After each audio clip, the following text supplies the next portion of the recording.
Hey, everybody. As the NFL season gets ready to kick off, this week we take you behind the scenes for an in depth look at life inside an NFL locker room. David Stricklin is the head athletic trainer for the Seattle Seahawks, and he has seen it all. The physical, mental, and emotional ups and downs of an NFL season is something he lives firsthand. That includes the thrill of a Super Bowl win and the pain that comes from a last second Super Bowl loss and what that does to a team.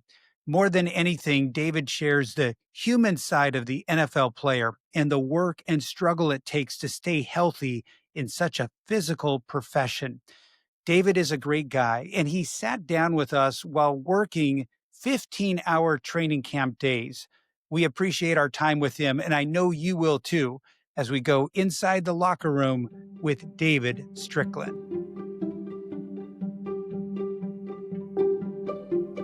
Um, Man, joining me from Green Bay too.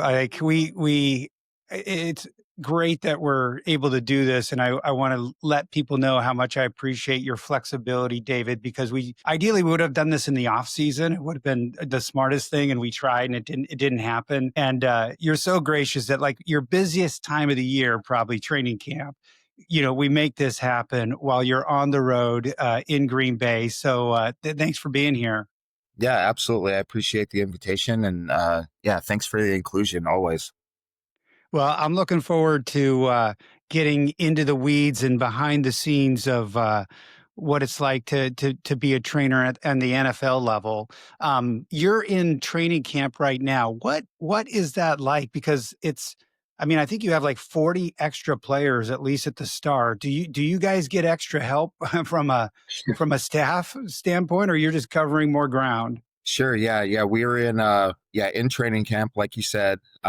We're 90 players right now, plus some, right? So the players that unfortunately had season-ending injuries, they don't count towards the roster. So we additionally have those players as well. We do get some extra help.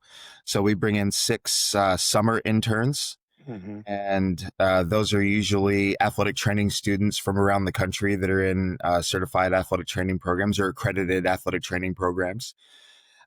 So we've got that helps, just extra hands-on players to do the things that we do. And that's how I got my start. I got my start as a summer intern in San Francisco. So, kind of everything comes full circle, and we have an opportunity to pass the torch a little bit. So what is that? What's a training camp day like for you? When does it start? When is your work day getting started? Sure. Yeah. The typical training camp day gets started at 6:30 for us. So we'll open the doors at 6:30. We start that with treatments. So, treating any injuries that may have happened from the day before, anything that guys are working on. So you have your ankle sprains all the way up to, taking guys through concussion protocol, right? Mm-hmm. So, and anything in between. So we do that for a few hours. The guys get into usually like a lift or a movement session. Then there's a team meeting, and that happens right about, 9 o'clock or so. This year there's been walkthroughs, or what we call ACTs. Then we lose the guys to meetings, take care of any administrative tasks that we have, and that's sending second opinions or getting imaging set up, or, any type of medical appointments, right? Because we kind of do it all. So, we had a guy with a cardiac condition, so we're setting up those and follow-up testing for that player. Then there's practice prep. That's right around noon. So we get guys ready for practice. Now get out there, and you see it kind of on the internet and all. And if you go, we're out there in front of the fans. So practice for a couple of hours. Then we're in post-practice treatments. That's usually like 3 o'clock or so. Lose the guys to meetings for a little bit. They'll get out of meetings around 7. Then we'll do post-meeting treatments, and then wrap up an injury report, injury meeting, and we're out of there around 9ish. So 6:30 a.m. to 9 p.m. during training camp, and does a regular season look like that for you too? No, regular season is, thank goodness, much different. It's still a 6:30 start on Wednesdays and Thursdays for us. But we'll get out of there probably around 7 or so, Yeah. which is way better. So I want to ask you on training camp, you get to know these guys because you're right there with them, and you see guys get cut. I mean, what is it like? We all watch Hard Knocks, so we have a feeling of what that looks like. But for you, what is it like for you? I mean, I'm sure there's some guys you get a little closer to than others, and it's a business, and guys are getting cut. What is that like for you? Yeah, it can be difficult at times, because you do end up building a relationship, and it's part of our job, right? Part of Hmm. our job is, to get to know the man, so that we can treat the man, we can treat the human, rather than just, number 40, right? Hmm. Um, and it makes us better at our jobs, to do that. But it also makes that part of training camp difficult, where you really got to know somebody, and you build a connection, and now that person's gone. Now sometimes, you're bringing this guy back, Hmm. practice squad or something like that, and a lot of times we're not made privy to these plans, from personnel, but it can be difficult.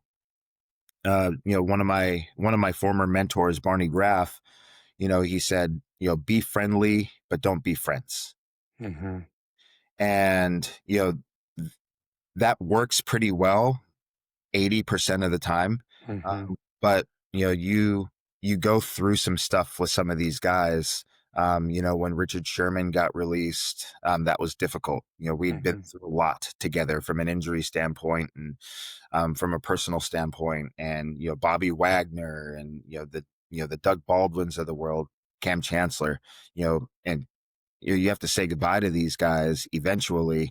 And it's difficult because, those guys I mentioned, they're great human beings. Hmm. And, it's, and, because you're living life too, it's when you come across great humans, Hmm. want to hold on to them as long as you can, because you don't see a lot of them all the time.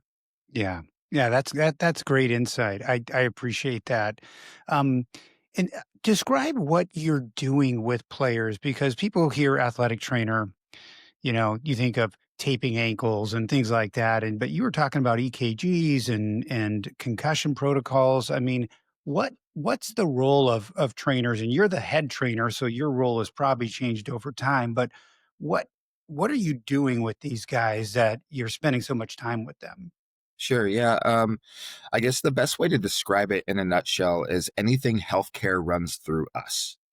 So, our players in the NFL, they're taken care of like holistically, right? So, you know, obviously any of the orthopedic issues, we take care of, and, we're athletic trainers are clinicians. So, we have skills, from rehabilitation skills, uh, to, soft tissue work, joint mobilizations, rehabilitation prescription. So the exercises that it takes to get you back from your injury, whether it be a knee injury, a shoulder injury, whatever, we have those skills as well. And we work side by side with our physical therapists as well. Mhm. We're dual credentialed athletic trainers and physical therapists, our PTATCs. And that kind of gives people an insight on, like, if you're going to be dual credentialed in something, being an ATC as well as a PT, we're that aligned, to Mhm. where, our physical therapists, who people know a little bit more, you know, generally, um, we're in line with them because their classes and their training are very in line with what we do. So it's a no-brainer for a lot of our physical therapists to also get an ATC. Yeah. Yeah, there's a lot of overlap there, right? Because I mean, you're treating symptoms and sometimes it's short term and sometimes it's long term. And that's why it's year round. I mean, is there really any off season for, for what you do? Uh, you know, that's changed in the 16 years that I've been around. It used to be a little bit more of an off season, but, it kind of runs year round. So, when we get done in February, we're getting ready for the combine. And our involvement in the combine is physical exams for the 340 players that we bring in from around the country, that the NFL brings in from around the country, and getting medical exams on these guys and giving them, medical grades, and assessing risk for those players.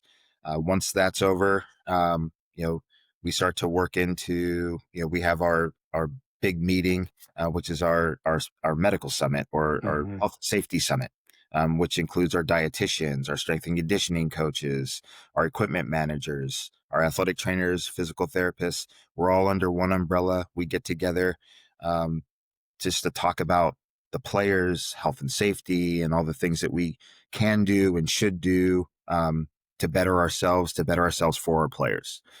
By the time that's over, then we've got the off-season conditioning program, which starts in the middle of April. And so once that gets going, we're kind of in season again, except for we get weekends off. That goes until June, then you get 3 weeks off, and then you're ripping again. So it's a year-round deal. What are Mondays like during the season, right? They go through this battle on the field. There may have been travel coming back on Sunday night.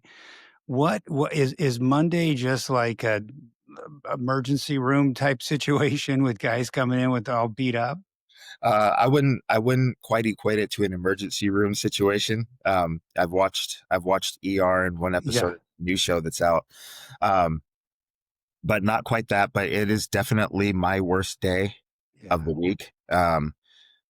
We're catching up on any of the injuries that we have had previously. So following up on any of those guys. Plus, I always tell guys, like, you just gotten 40 car accidents like the night before. So it hurts. Guys walk in, they're hurting. For the most part, they're calloused though. So it's not as bad as like if you or I were to go get in, that type of contact or that kind of physical activity today, we would be down for the count for a week. These guys are calloused. But there's new stuff that walks in. So we have our physicians in. We bring in 3 physicians on a Monday, 1 general medical, 2 orthopedics, to look at any of the stuff that we may have missed, or, guys wake up with injuries, they wake up with a swollen ankle or a swollen knee, and, that type of stuff. Follow up on any imaging that we did that morning or the night before, depending on the time of the game. So go over MRIs, X-rays, CT scans, stuff like that with the players, start getting stuff out for second opinions, and start making assessments for availability that week. So it's a lot of communication. There's a lot of talking for me on a Monday. So it's talking through the plan with the player, making sure that they understand what they have going on, how long it's going to take to get back, if they're going to be available this week or when they're going to be available, then conveying that information to our management and our coaches so that they can make their decisions on roster moves and who they're going to start this week, and do they need to bring in free agents to work out to fill the position because a player is going to miss a significant amount of time. So there's Monday's a whirlwind for me. Yeah. Well, and then you got Thursday night games. So sometimes it's such a quick turnaround. And then, the players feel pressure, right? Because their job's on the line. They want to turn around. They're battling an injury. So they're feeling pressure to get out there. Coaches, of course, they want their players available. And some of that falls on you and your staff. Do you feel that pressure, or how do you handle that pressure? Because it has to be there, but how do you handle that pressure of that urgency to try and get this guy back on the field, some way or how, when it may not be looking good on Monday, but somehow they've got to turn it around? Sure. Yeah. I mean, the timelines are the timelines. You know, Sam, who is my mentor, was my mentor a long time ago, is still currently my boss. He said a long time ago, back in 2010, might have been earlier than that, listen to the mountain. And that means, you have to listen to the injury and listen to the player. And we have our processes. We're a process-oriented athletic training room. So we go through our processes no matter what, right? And we find that if you go through processes rather than be result oriented, then it makes things a little bit easier, right? So, you know, whatever injury that we have, we go through our processes and check our boxes. And if you can do this and if you can do this and go down the list, then you can play. And it makes it easier to communicate with the rest of the organization on player availability because it gives them an idea on where a player is headed versus, trying to be results based oriented, like, oh my gosh, you have to play, Mhm. not having a process and not having a roadmap to get there. It makes it a lot easier. It makes it a little bit more predictable, and it takes a little bit of the pressure off from trying to figure out when guys are going to go. Yeah, and it feels like that's changed over time. I mean, you tell me in your 16 years, has it become more process oriented where even before, you got into it, I mean, there's classic stories of, handful of Advil and get back out there type of thing. This is, 20, 30 years ago. But even in the 16 years and certainly with concussion protocols, it feels like it's become more systematic in the assessment of players. Yeah, I think, every shop has their own way of doing things. Every athletic training room has their own way of doing things. Our way of doing things is process oriented. I can't speak for anybody else's shop when they do stuff. There are some protocols that are out there from an NFL standpoint, and those are good. Those are good because it takes some of the guesswork out of things. I think that in the last almost 2 decades, we've gotten smarter. Uh, Mm. we've gotten better as people, better as clinicians, and because of that, we've gotten better for our players, and we're delivering NFL wise as a whole, a higher level of healthcare than we were, 30, 40 years ago, right? Just because information is, more at our fingertips and, research is better. And, we've applied that in the way that we do. One thing I think about when I think about your career and I see you on the field, if you're on the field, usually someone's hurt and you've got to run out there. But you are right there when sometimes it's a devastating injury, and it could be season ending, it could be career ending. You're right there with that guy that's going on the cart, that's going back to the locker room. I mean, what is that like? Are you saying anything to them when they know that it's bad, right? And you are right there at the moment where their career's on the line and you're a human, you may have a friendship with them and you at their worst moment, you're right there. So I think about that. What is that like for you? Sure. Yeah. I mean, it depends on the player. Mhm. It depends on the relationship with the player. And, that's part of the reason that we develop these relationships with guys, you know, to have something to hold on to when that storm hits. Right. Uh, and as far as like what do we say, it varies from player to player, and you try to be reassuring, and you let them know that you're there for them, and it's a moment of chaos for that human being. And so, for us, I mean, I don't want to say I've seen it all, but I've seen Mhm. a lot. And, for us, it's just kind of, we've seen this before, and being that calm in the middle of the storm, because if you're freaking out, then they're going to freak out more, right? So, trying to be a calm in the middle of the storm and try to be reassuring, and helpful, let them know that we have a plan. We're going to get you better. We're going to get you right. We're going to get you taken care of, and then start going through your processes. Yeah. And that's where that relationship comes in. If there's a relationship there that you've built up over the season or over years, probably just having you near them, and they know you're a good guy. I mean, just to probably that is comforting in its own. What injuries are you seeing most frequently? Like, I mean, like with linemen, are they always like their fingers are always taped up? But I remember being on the sidelines one time and being next to Steve Hutchinson during a game. He's just such a massive dude, and these guys are so big and they're just when you get down there up close, you realize how big and how brutal this sport is.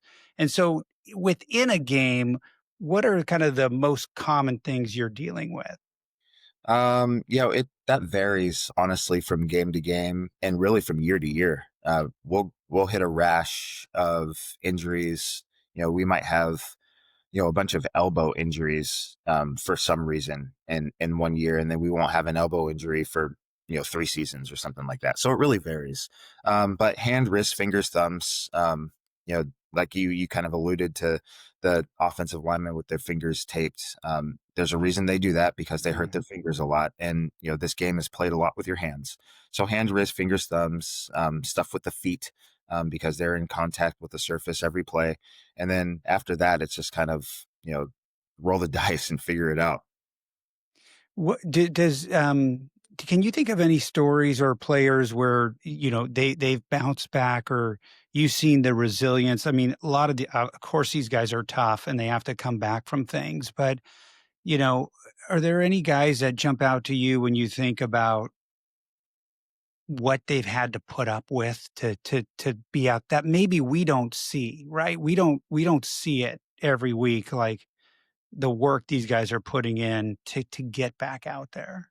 Sure. Yeah. No, we've had some, you know, in our business, well, maybe not our business, but in the locker room, they call them dogs. We've Mhm, had some dogs on some mhm. teams in the past, and I can think back to your Richard Shermans and your Bobby Wagners. Those are two of the kind of Seahawk greats, and they played through some stuff, man.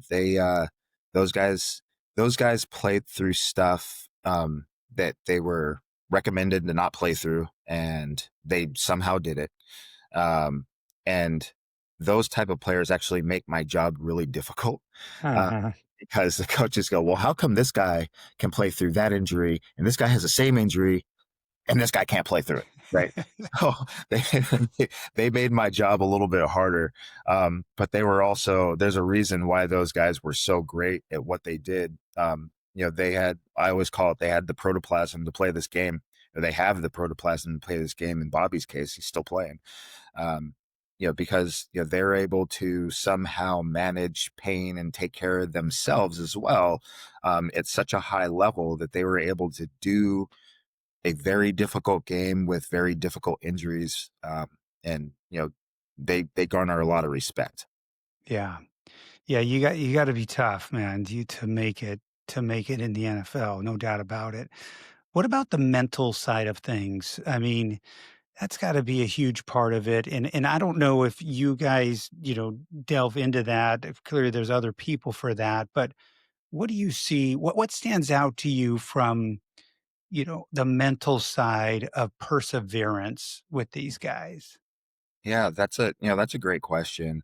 Um, the mental aspect, and this is kind of one of those things that we've gotten better at, over the course of the last several years. We have a team clinician. This is a licensed mental health professional, on site, full time. And his job is to create the same connections with these players that we do, just at a different level.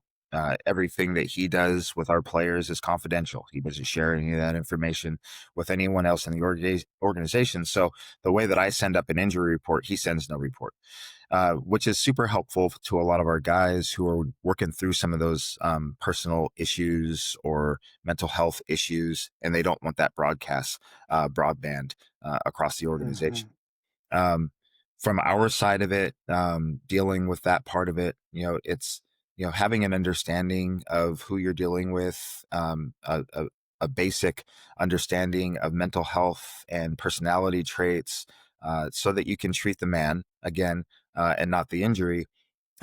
Because for us, it's finding motivation, right? Especially with the guys who have those long-term injuries, that are going to last for 9 to 12 months. Being able to, we see these guys, unlike physical therapists in a clinic, we see these guys every day, sometimes 7 days a week. And, it gets hard when it's November and it's dark out and it's rainy and I'm dealing with this injury and I'm not playing football and doing what it is that I identify with as a football player. Finding ways to motivate these guys and keep the room light and bring them back, and and finding valves to pull, and give them a little bit of time off, or whatever. That dealing with that mental part of it can be challenging, but it also makes it really, really fun because you realize you're dealing with humans and not machines. Yeah. And like you touched on it, but identity is a big thing, right? Like these players identify like that's, it's how they define themselves, at least at that point. And you got to remember, these guys are, a lot of them are in their early 20s, mid 20s, late 20s, but that's still pretty young. And so identity seems to be, would be a hard thing for a player that's facing an injury, maybe that they've never faced before. And so it seems like that's a hard part of dealing with an injury is you're no longer the guy on the field, at least not right now. That's right. That's right. 100%. What lessons do you learn personally? And I guess it's also your story too, because you were a football player and you faced your own injury, right? Is that how you got into this? Is you had your own setback? Yeah, absolutely. Yeah. In high school, I dislocated a shoulder, and had to have a surgery, and went through rehab with Patrick Olson, our athletic trainer at South Kitsap High School. Go Wolves! Uh, and didn't know anything about athletic trainers or what they did, and it wasn't anything that I had ever been exposed to. So yeah, got exposed to Patrick, Pat, and he took me under his wing, and then the rest is history. So then you go on to college. What did you go to Central? Is that where you went? And Yep, Central Washington University. Pat took me with him as a student athletic trainer to work a football camp out there, a high school football camp. Mhm, So that's where I met that staff. I met Gary Smith. We call him Pal. Later on, a few months later, he gave me a call, offered me a position as a student athletic trainer. Gave me what he called a little bit of money to come be a student athletic trainer with him. So went to Central, met some awesome colleagues and some lifelong friends, and Noah Cisneros and Rob Scheidegger, who currently works for the Mariners organization, and Ken Kladnick, Hall of Fame athletic trainer, who got me connected at Oregon State University. So went to Oregon State, worked there as a graduate assistant. It's where I got my master's degree. Worked with Barney Graff.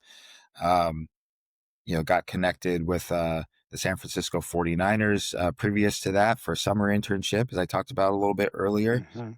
After grad school, got hooked up with the Seahawks as a seasonal intern. So I was there for the season in 2005. That was Super Bowl 40 year for anyone who's keeping track. Uh-huh. Went back down to Oregon State, worked there for 4 years on staff with football and baseball. Um, had the opportunity to work with a couple national championship Mhm. baseball teams, and then went back to Seattle when there was a position open. Sam hired me as an assistant, and been here ever since in 2010. I don't want to skip over the fact that you just got back with the Seahawks, because that would seem like a position that, there's a lot of trainers out there working at colleges and working, they'd like to get into that spot, Yeah. that entry spot. What was it? Clearly it was connections. But uh what would you say to someone about that would like to follow that path? Was it the work that you did before? What was the grind like for you? How did you stand out? Because you did something that they wanted to bring you back. Sure. Yeah. For me, it was, I believe, and I don't think I've ever been told, but I believe it was just kind of culture fit. Um, my ability to fit in with that staff from a personality standpoint, as well as work ethic. I have a high care level when it comes to this job. It's very important to me. And I think that, being able to feel that, being able to communicate, having all those traits, and being able to show that as a seasonal intern, I thought was very important. And it was something that, when Sam called me, I'll remember I was in Tucson, Arizona with our baseball team. He gave me a call, said, "Hey, I've got a position open and I'm not interested in anybody else. You're my only call."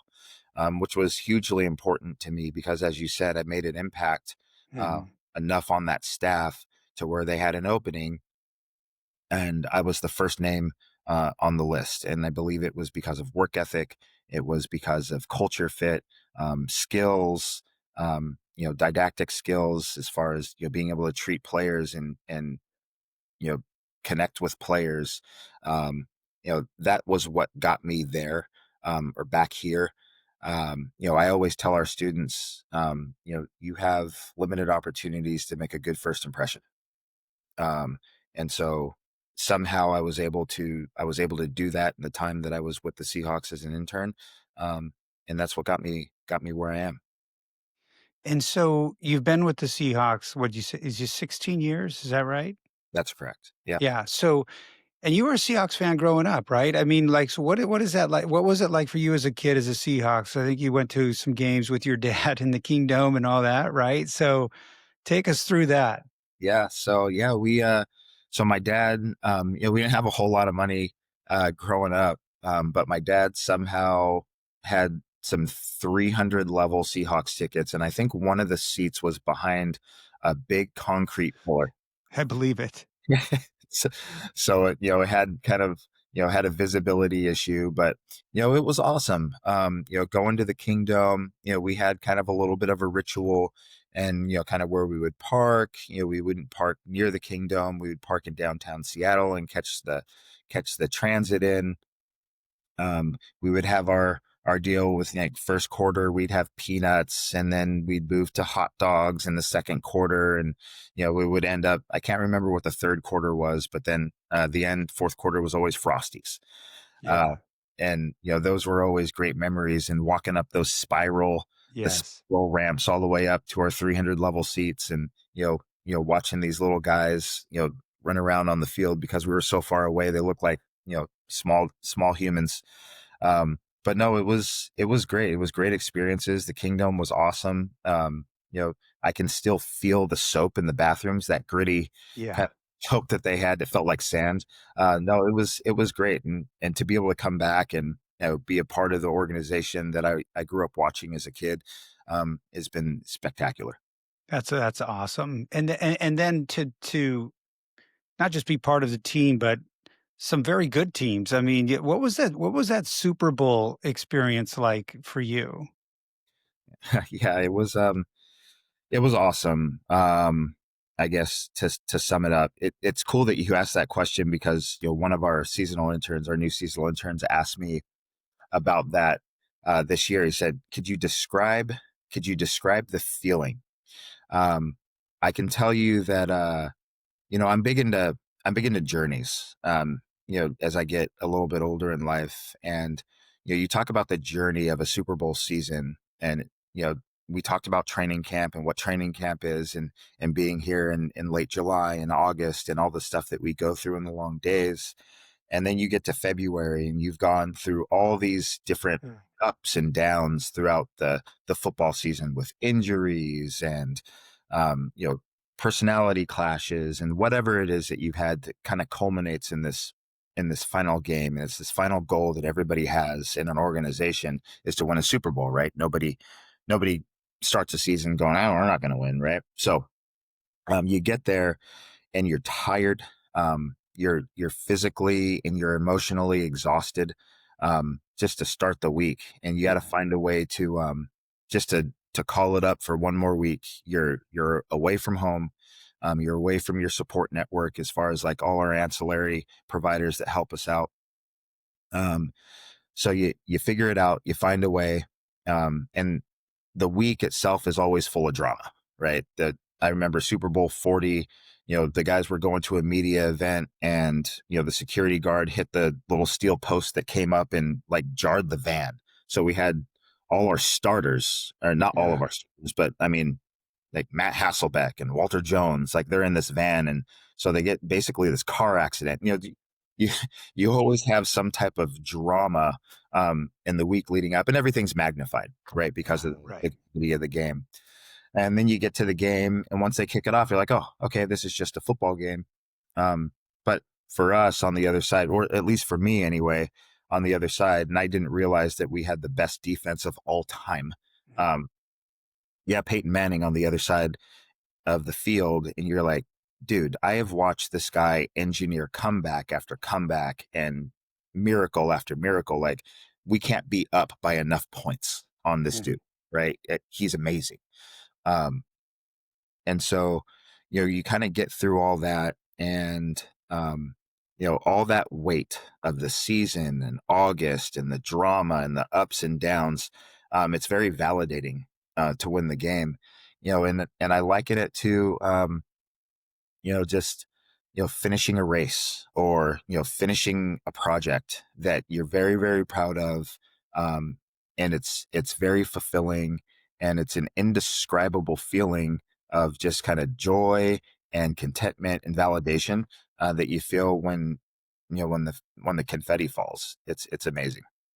And there's got to be something about doing it as a team, like, doing it with others, right? And that celebration. I mean, do you feel that looking at back at the different teams that you've been a part of, do you look back and notice the different vibe between, successful teams and teams that weren't as successful, that there's just a different winning helps, but there's got to be a different feeling that permeates with the better teams that are, coalesced? Sure, yeah, absolutely. I mean, there's a bond that's formed in championship teams, and it's forever, and it cannot be broken. And you know, you look at players on the roster, coaches, support staff.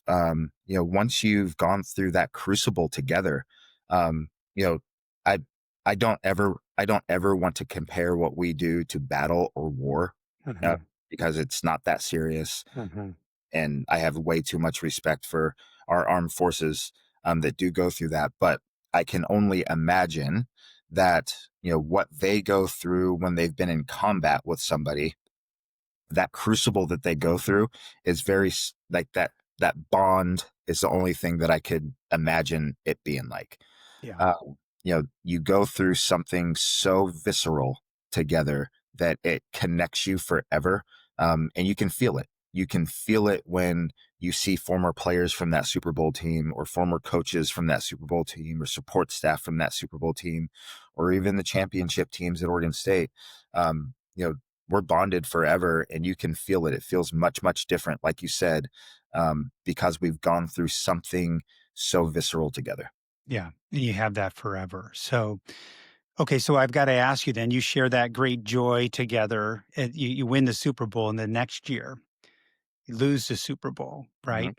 Yep. Final final play of the game, basically. I Hmm. mean, from the highs to the lows. I mean, losing that Super Bowl and the way the team lost, what what was the immediate feelings that you're s dealing with, the team's dealing with in the aftermath, in the locker room in the days following? Yeah, that was tough, right? And it's still hard, you know, so many years later. I mean, it's been 11 years now since that game. No, I guess it's Mhm, been 10 because it was played in 15. There's a lot of second guessing, going on, and you think, oh gosh, what if we would have just handed the ball off? And you got to figure that out. You got to get over it. mhm, I think that after that game, um, everybody was looking for somebody to raise their hand um, and say, "Hey, that was me.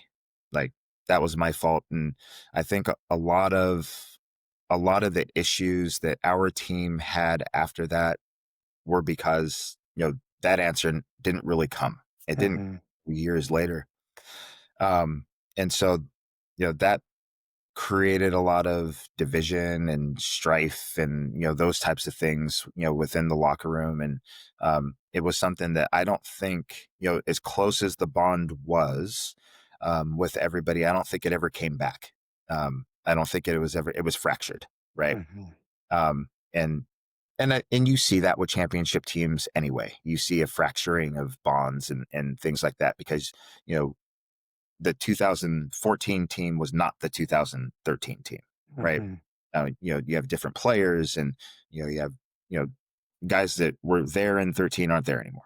But there's a culture that's built, and I think that culture got fractured, uh, and it just wasn't able to recover, um, because of that. And it was super unfortunate because it was really, really special leading into it. Yeah.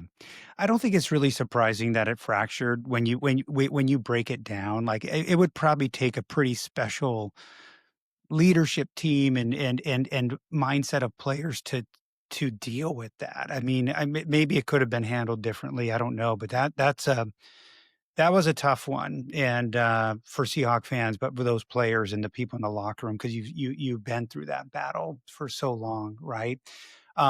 Adaptability for you and your staff, because coaches come and go, right? Players come and go, and you have to learn different working styles with these people. I mean, does your system change at all when a new coaching staff comes in, or are you guys pretty steady, and do you have to worry about your role because of this turnover? Sure. Yeah. I mean, you always worry. I tell people I've been getting fired for 16 seasons. Oh, nothing is ever promised, from year to year. Right. So, you're always trying to walk in and show people why you deserve to be there. Um, and that doesn't change. That's part of the process. So whether it be a Pete Carroll or a Mike McDonald, um, you're walking in and, you're trying to prove yourself and, your worthiness, to serve, at the highest level. And, that really is our process. And, different people have different systems and different ways of doing things. But when it comes to sports, it's all the same. Um, you know, Mike McDonald says, chasing edges. Pete Carroll says compete. It's the same. It's the same thing. And for me, whether it be the culture, kind of the culture code, of what it is that we speak and what we say, that's all up to the head coach. For us in the athletic training room, as long as none of that affects the way that we take care of players, and I can look at myself in the mirror at night and say that we did the best job that we could and protected the man, and did the best thing for him and his career and his family, then I'm fine with it. So you lead a team, like you lead a team of trainers, right? You have a staff that you help oversee. What have you learned from, say, Pete Carroll or some of these coaches you've been in contact with about leadership and guiding people and motivating people and keeping the team intact? Yeah, no, that's a great question. Yeah, our athletic training staff is phenomenal. First off, highly motivated, very skilled, individuals, and they all have different strengths. And from a Pete and from a Pat Casey and from a Mike McDonald, and from a Mike Riley, some of the coaches that I've been, fortunate enough to work for, over the years, my my biggest lesson is, allowing people to be who it is that they are. And it's up to me as, I guess, the driver of that culture and the driver of our athletic training room to figure out who they are, because sometimes they don't know, and then trying to put them in the best positions to express their authentic self, because it's a lot easier when people are able to be their authentic self, within the confines of the rules and that we have in our athletic training room and our policies and procedures. But be you, um, bring what you uniquely bring to the table, so that you can concentrate on deploying your very, very valuable skills. And that's the tack that I take. Try to be very uplifting, very appreciative of all the work that they put in, um, from day to day, and, dealing with the players and the different personalities and all that kind of stuff. Just try to be grateful, to them, and try to be a servant. Um, how do I make their life easier? So be your authentic self, be a servant, and be grateful. I think the reality of the NFL and the potential for injury clearly grabbed everyone's attention with the Damar Hamlin injury. Where were you when were you watching the game when that happened, or where were you when that went down? Sure. I don't think that I was watching the game. I think I had it on in the house because that was a Monday Night Football game. Mhm, Um, so I I think I was, Monday nights are an earlier night for us. So I believe I was cooking dinner. mhm, And I saw that go down. So everything kind of stopped. I wasn't watching it, but I had it on. Um, and it was kind of shocking because, as an athletic trainer in this league, to see the emergency response, uh, from the staffs there, you knew it was serious. You knew how serious it was, and you saw the players, and the fact that they discontinued the game was uh, was unprecedented. Uh, so that next day, the very first thing I did was an impromptu staff meeting um, with our guys and girl, and you know, just hey, like this happened. We don't know what happened. We don't know what happened to Damar at the time. So you know, all we know is the Bills staff responded the way that they responded, whether it was right or whether it was wrong. And in this case, it turned out to be 120% right. Um, we don't know. And we don't know what other people do in their shops. Um, we're praying for their player. And, this is what we do. This could happen to any one of us um, at any given point in time. Um, so, it was something that we really felt across the league. And you felt the Bills staff, and you felt, I think they were playing the Bengals, right? yeah, You felt for Cincinnati staff. And because you see yourself in them, and you go, when in retrospect you go, gosh, I hope that I can respond in the way that the Bills staff did yeah, um, in that situation. I hope that we've trained enough. I hope that we're decisive enough to take that tact, and I hope that everybody that's around us does their jobs to the best of their ability. So you feel it. You felt it through the television, and you felt it, the ripples of it for weeks and months later. And you were 1,000 miles away, right?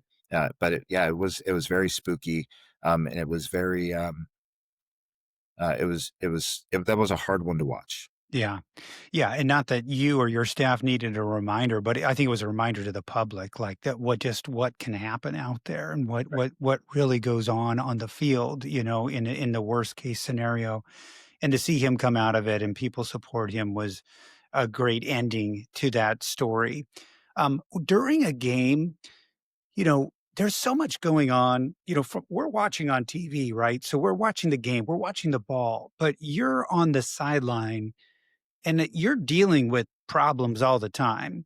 Do you do you even know what's going on with the game? Like, because you're solving problems. Does that make sense, right? I mean, like, I don't even know if you know what the score is because it happens so fast and you're dealing with 50 plus guys and everything that's coming up. Yeah, yeah. Sometimes it can get a little gamey down there. For us, for the most part, it's not busy. We Huh. have very quiet games where I don't write on my little notebook at all, and then we have games where I've got to write on the back page of my notebook.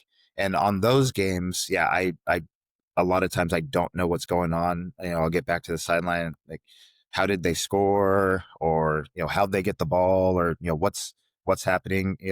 We do have the ability to listen, so we can listen to the crowd. And so when we're away and the crowd's loud, that's bad. Uh, Uh-huh. when we're home and the crowd's loud, that's good. Uh-huh. Something good or something bad happened. But yeah, for us, there's a lot of communication going on as far as who's covering the field. There's always someone covering the field. There's always somebody. When a player gets hurt, I either delegate or I go myself. Um, you know, to go with one of our physicians to check on the player and to do that evaluation. If we have to go in for X-ray, if we have to take a player inside to, perform something to try to get him back out on the field, or if he's done for the day. And so just trying to coordinate all those things while also watching the football game is usually how I'm operating.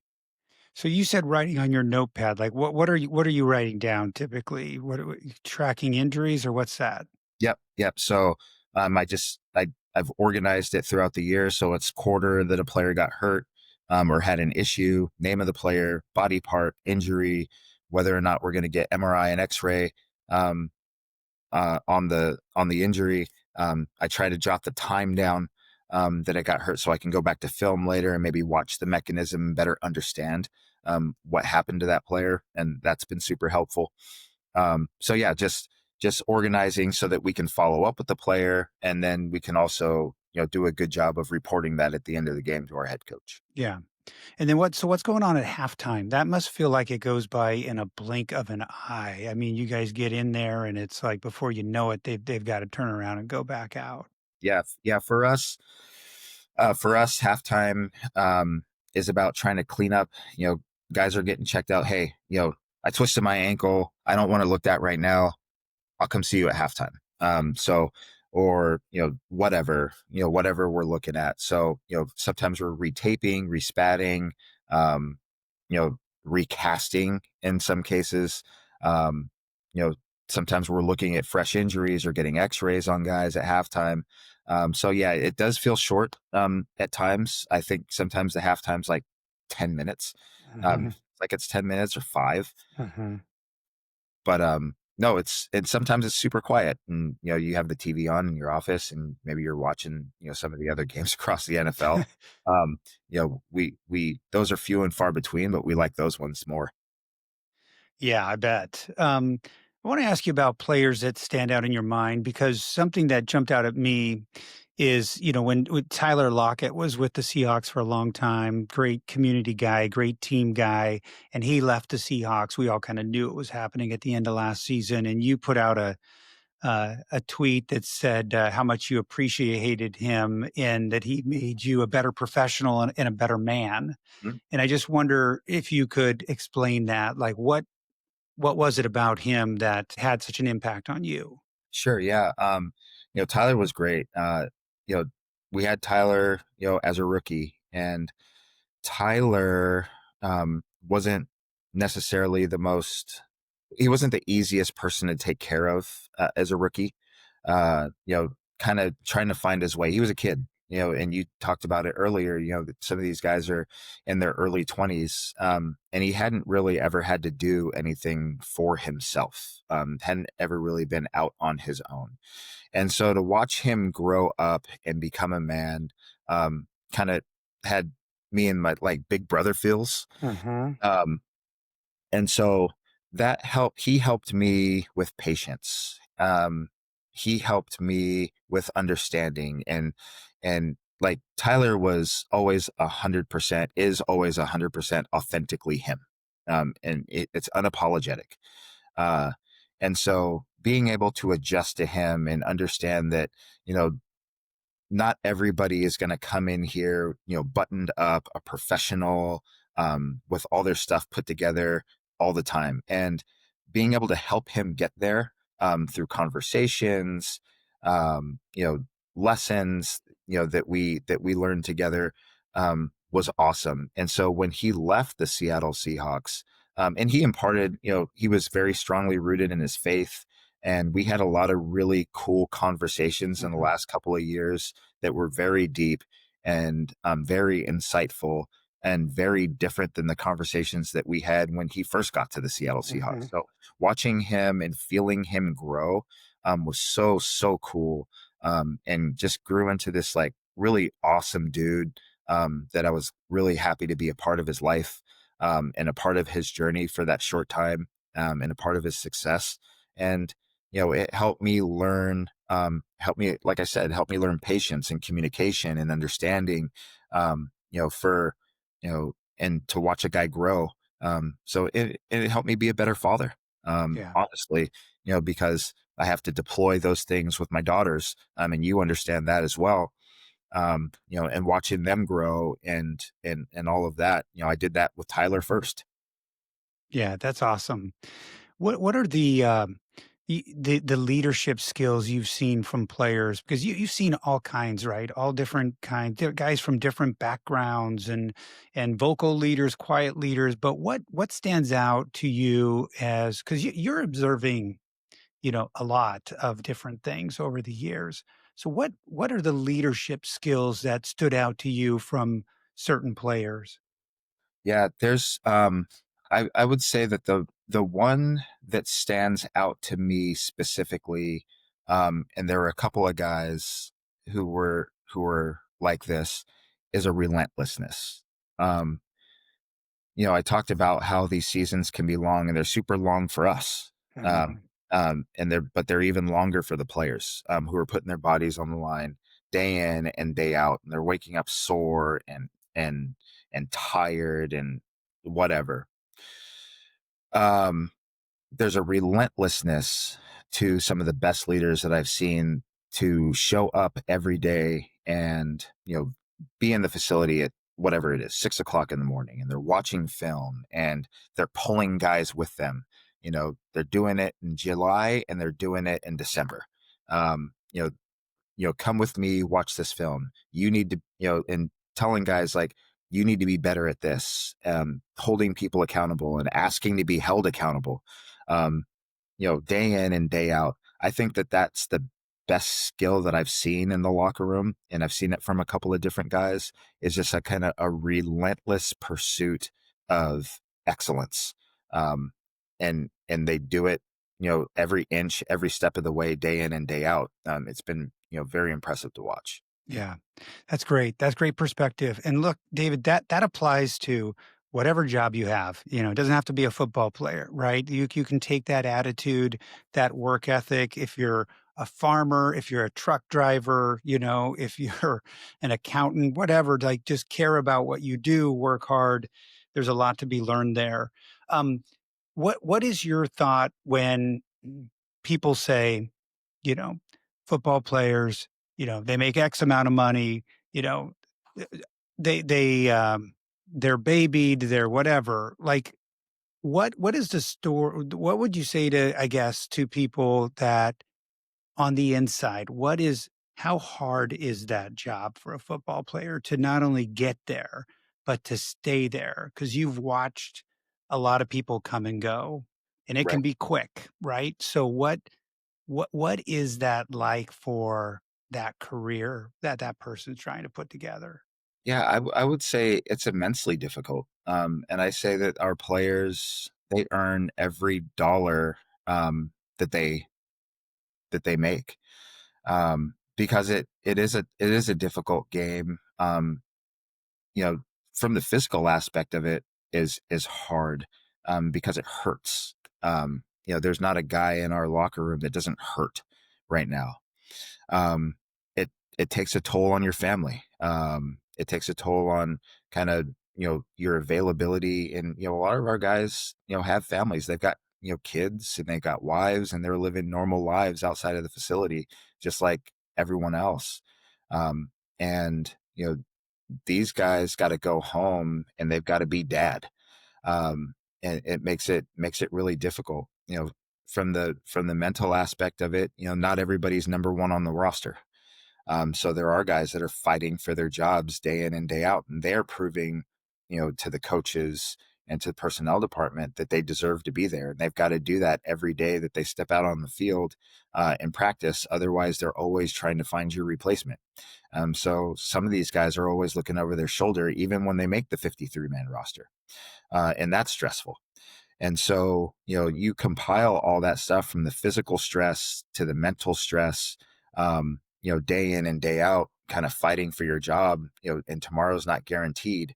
It makes it really, really hard. And then you're also, you package that up and then drop that into, you're a play away from your career being over. Mhm. Deploy some type of different skill to put money in your pocket or food on the table. That can wear on you. And there's a reason that, the average career for a football player is like 3.5 years or something like that. It's not a long time. Yeah. Yeah, it can go quick, and I think that's easy to lose sight of. I mean, these can come and go. One thing I want to ask you about as a trainer, recovery, we learn like whether it's in running or basketball or whatever, like rest is such a big part of recovery, whether it's sleep or air boots or whatever. How do you guys work in balancing recovery? Sure, yeah, we use it all. I mean, um, if you name it, we probably use it. Short of like cryotherapy. Well, not we do use cryotherapy, but the chambers, because we don't have one of those in the facilities. But recovery is very um, it's very bespoke, right? Like it's very unique to the player, and it really depends on what they need to recover from. And technology is getting so awesome that we can better understand you know um, from a metabolic standpoint what a player needs. Does he need to be ramped up for recovery, or does he need to be ramped down? Is he in a sympathetic nervous system state or a parasympathetic nervous system state? What does he need more of? And then from that, we go very basic, which is, what makes you feel good, as a player. Some Yeah. guys don't respond to the ice tub. Some guys respond to doing compression boots. Some guys respond very well to, doing low intensity, long duration cardiovascular activity, just to kind of get their blood flowing. So, it's talking to the player, trying to figure out their system and what works for them, and then helping them, just kind of guiding them through creating these recovery plans. But I think our biggest asset for recovery is just communication with the Mhm. guy. Yeah. You mentioned technology. I just wanted to ask you about that real quick. Are you guys tracking, like, is there like a device that you're pulling down how far they're running each day, how much, what their heart rate is? And is there someone on your staff that's the tech person that they're tracking that? Yeah, so there's just somebody on our performance staff that runs it day to day. He works in our strength and conditioning department. But yeah, all the players wear GPS pucks by Catapult, and that is league wide now. So we know how far guys are running, how fast they run, how long they've run fast, which is very important. How many collisions they've had in a practice or a game, how many, like, we call them explosive movements, but how many hard cuts they've had in a practice or game, how long they were on their feet. Obviously, we have some known variables like practice duration and periods and stuff like that. So we know, you know, if it was, 1:30 on a day and a guy did something, we know like what period that was, that was inside run or something along those lines. Um, so yeah, we use that technology as well. So just wrapping up here, kid from South Kitsap High School, going to the Kingdom, ends up on the sidelines, going to Super Bowls. Do you ever sit back and pinch yourself and just say, this has been what I wanted, and I'm doing it, and you get a chance to enjoy that side of it? Um, I don't know that I don't, maybe one day I will. One Mhm. day I'll kind of get to the dream state. Sometimes, it's just like any job. You when you're in it, you're grateful. You're grateful for the opportunity, and you're grateful for the blessing, grateful for the resources, and grateful to be able to have an opportunity to serve. I'm very, very blessed in that. Um, but I always feel like I've never felt like I've been lucky. Um, Mhm. I've always felt like I've been where I'm supposed to be. I've been where God put me. Um, and so within that, it doesn't feel like a dream. It feels like, I've been placed here for a reason. I'm here for a reason. And, I'm just trying to do the best that I can, day in and day out, and deal with all the stuff that comes with it. And then, when I'm not here anymore and, the organization decides to move on from me or otherwise, I'll be where God wants me to be, there. And so, you know, just, I am where my feet are, Yeah. so there's no pinching, there's no dream. Just try to be the calm in the storm. That's great. That's great perspective. And look, it didn't happen overnight for you, and that's part of why we have these conversations is you put in the work, you were an intern, you did things to stand out to people, there's something about you and your work ethic and how you communicate that clearly people wanted to keep hiring you and bringing you back, and you worked your way up.